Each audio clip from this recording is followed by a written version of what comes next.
21 mai est célébrée la journée mondiale du thé. C'est la boisson chaude incontournable dans le quotidien des Maliens. Une de nos équipes est allée à la rencontre de quelques passionnés du thé à suivre dans ce journal.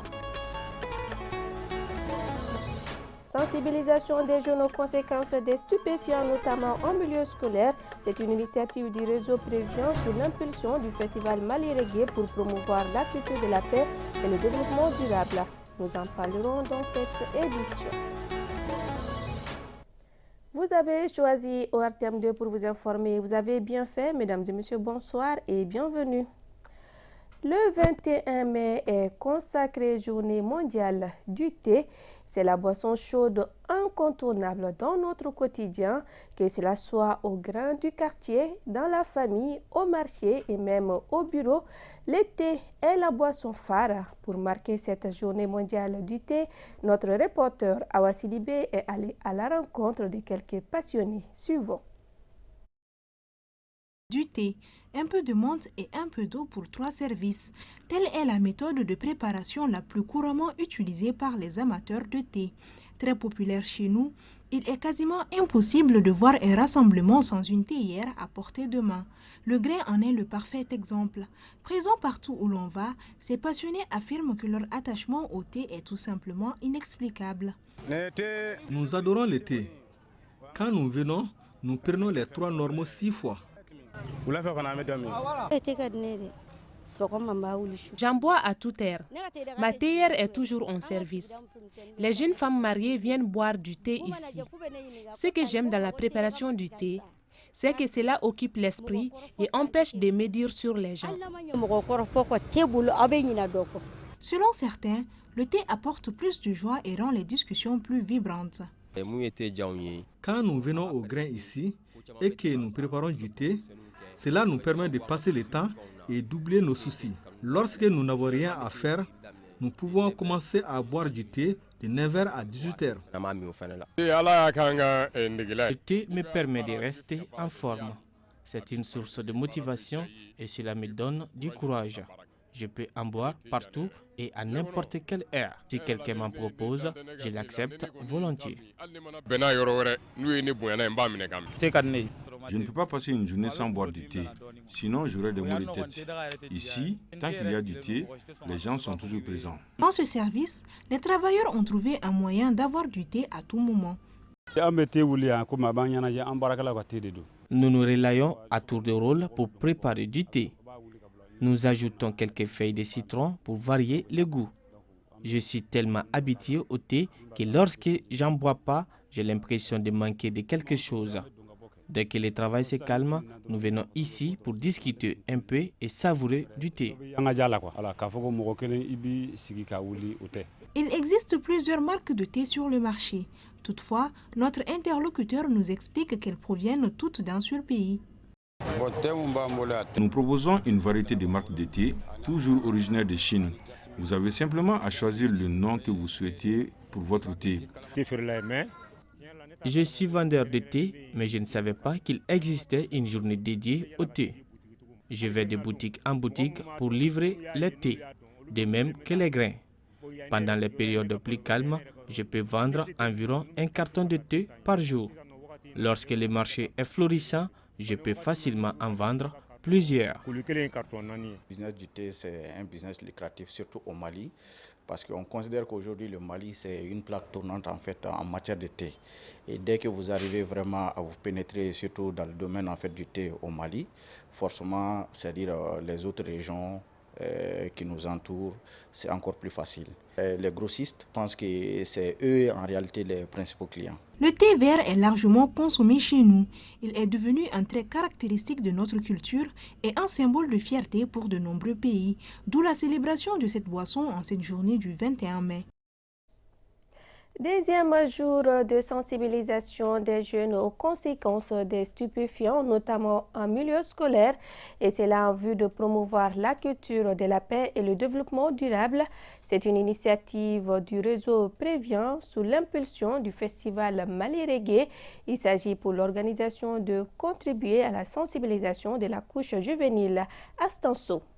70% de la couche juvénile est dépendante des produits stupéfiants, selon l'Office central des stupéfiants. Face à l'ampleur que prend le phénomène, le festival Mali Reggae a décidé de mettre le pied dans la fourmilière, cela pour sensibiliser les concernés face aux dangers qu'ils encourent.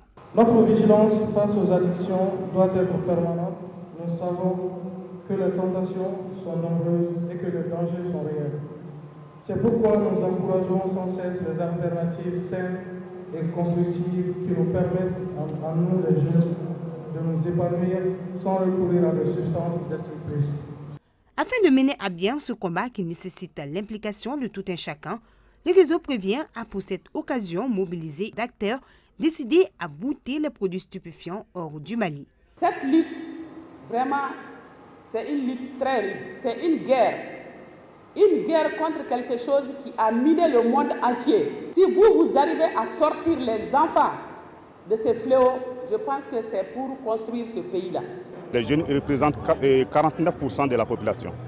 49%, si on prend 110% consommateurs, c'est environ 6 à 7 millions de jeunes. C'est un chiffre inquiétant. Ça nous concerne tous, que ce soit les parents, les organisations de la société, l'État, les partenaires, nous sommes tous concernés. Nous devons tous nous unir pour engager un véritable combat. Placée sous le signe « Liberté sans substance », cette journée de sensibilisation des jeunes sur les conséquences des produits stupéfiants, notamment en milieu scolaire, a été opportune pour sensibiliser les concernés à se désintoxiquer.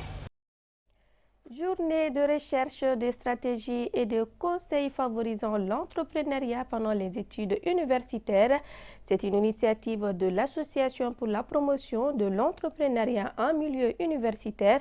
C'était à travers des panels animés par des enseignants-chercheurs, des praticiens et des entrepreneurs. Il s'agissait pour les conférenciers de guider les étudiants vers l'entrepreneuriat, gage de développement. C'est ce que nous dit Aïssata Ba. Favoriser l'entrepreneuriat pendant les études supérieures est l'essence donnée de cette rencontre de haut niveau organisée par l'Association pour la promotion de l'entrepreneuriat en milieu universitaire. Il est question pour les conférenciers du jour de chercher ensemble des stratégies et des conseils favorisant l'entrepreneuriat des jeunes. Vu que l'entrepreneuriat, c'est l'art de concevoir et de créer une nouvelle entreprise dans le but de générer des profits. Entrer dans les bureaux n'est pas du tout favorable à tout le monde. En concret, l'environnement déjà donne les résultats. Donc aller vers l'entrepreneuriat est une initiative salutaire pour la couche juvénile en réalité. À en croire le président de l'Association pour la promotion de l'entrepreneuriat en milieu universitaire, le groupement a favorisé l'autonomisation de plus de 100 étudiants avec l'appui des partenaires. Et ces étudiants se disent prêts à apporter leur pierre à la construction du pays. Ça m'a permis d'être aujourd'hui autonome. Avant, j'ai demandé les prix de transport à mes parents pour venir à l'école. Mais quand j'ai découvert l'entrepreneuriat, j'ai commencé à faire mes petits commerces à part. Et grâce à ça, je me déplace pour venir à l'école sans demander de l'argent à mes parents. Mes petites dépenses, je les fais grâce à mes petits commerces. Et j'ai commencé d'autres activités aussi. Je salue la pertinence de l'initiative. Je félicite aussi les étudiants qui, pendant ce week-end, ont accepté de venir suivre les communications pour apprendre. Parce qu'il faut tout le temps apprendre. Et c'est aussi important parce qu'il y a beaucoup d'étudiants qui font déjà de l'entrepreneuriat dans l'informel. Mais le fait d'être en contact avec des structures techniques leur permettra de renforcer leurs capacités, de connaître les stratégies, de connaître les partenaires qui interviennent là-dessus. Compte tenu de l'importance du thème en faveur des étudiants, plusieurs partenaires ont manifesté leurs intérêts au développement du Mali. Les anciens élèves de la promotion 87-93 de la spécialité administration de l'ESICA ont réalisé un fourrage au sein de l'établissement. La cérémonie d'inauguration a eu lieu samedi dernier. Financée sur fonds propres des anciens élèves, l'infrastructure vise à améliorer les conditions de travail des élèves et des enseignants de l'ESICA. Aïssata Kumbakane pour plus de détails. L'amicale des anciens élèves de l'ESICA soulage les enseignants et élèves de l'école en les enlevant les épines de leurs pieds. L'établissement vient d'être équipé d'un fourrage, offrant désormais de l'eau potable pour le bien-être de tous. Cette infrastructure est dédiée à Feu Moussa Koulibaly, un ancien collègue de l'amicale. Une action généreuse qui n'est pas le fruit du hasard pour les donateurs. Comme tout bon élève, quand vous avez un bon parcours, vous songez à votre école de formation. C'est l'ESICA qui nous a tout donné. Aujourd'hui, nous sommes à des niveaux de responsabilité différents dans l'administration publique et privée. Donc il va de soi que nous retournons vers notre école. Parce que lors de notre passage, nous avons connu des difficultés. Nous ne voudrons plus que l'actuelle promotion connaisse ces mêmes difficultés, notamment les problèmes de pénurie d'eau. Les bénéficiaires et la famille ont exprimé leur gratitude envers les donateurs pour avoir rendu hommage à Feu Moussa Koulibaly. Les élèves qui sont là, je leur demande de vraiment prendre soin de cet ouvrage. Parce que ces anciens ont investi beaucoup d'argent, c'est de leur propre poche. Et pour le bien-être des personnes qui sont là actuellement. Le corps professionnel, l'administration de l'ESIC et les élèves surtout.